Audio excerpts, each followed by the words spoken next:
Hello friends, நம்ம already ஷோல்டர்லாம் join பண்ணி முடிச்சதுக்கப்புறம் அந்த ப்ளவுஸில் நம்ம லேஸ் வைக்கிறதா இருந்தால் இது மேலே நம்ம இந்த மாதிரி வச்சு ஷோல்டருக்கு அப்புறம் தைச்ச ஷோல்டர்லேருந்து இப்படி வச்சு தைச்சோன்னா பிசுறு மாதிரி இருக்கும்.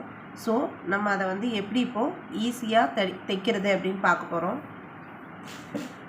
கரெக்டாக எடுத்தோடனே நம்ம இந்த மாதிரி அந்த பிசுறு பகுதியை வந்து தைச்ச ஷோல்டரில் வைக்காமல் அதுக்கு ஆப்போசிட் சைடில் இப்படி நம்ம ஷோல்டருக்கு கீழே அந்த பிசுறு பகுதி வர மாதிரி வச்சு ஒரு தையல் போட்டுக்கணும்.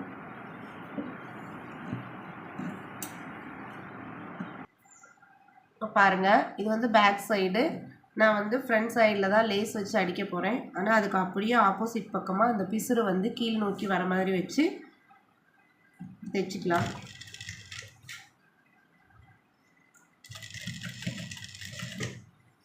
இப்போ பாருங்கள், பிசுறு பகுதி வந்து இருக்குது. இப்போ நம்ம அதை அப்படியே திருப்பி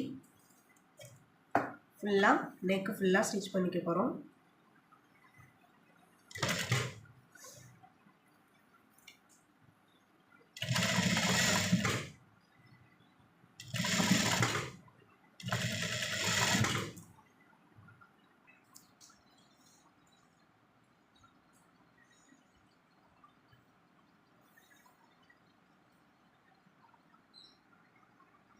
இப்போ நம்ம வந்து ரெண்டு பக்கமும் நீட்டாக ஃபினிஷ் பண்ணிட்டோம். இந்த வீடியோ வந்து உங்களுக்கு யூஸ்ஃபுல்லாக இருக்கும்னு நினைக்கிறேன். இந்த டிப்ஸ் வந்து உங்களுக்கு பிடிச்சிருந்தது அப்படின்னா மறக்காமல் இந்த வீடியோவை லைக் பண்ணிவிட்டு நம்ம சேனலை சப்ஸ்கிரைப் பண்ணிக்கோங்க. இது மாதிரி நிறையா டெய்லரிங் டிப்ஸோட அடுத்த வீடியோவில் பார்க்கலாம். நன்றி.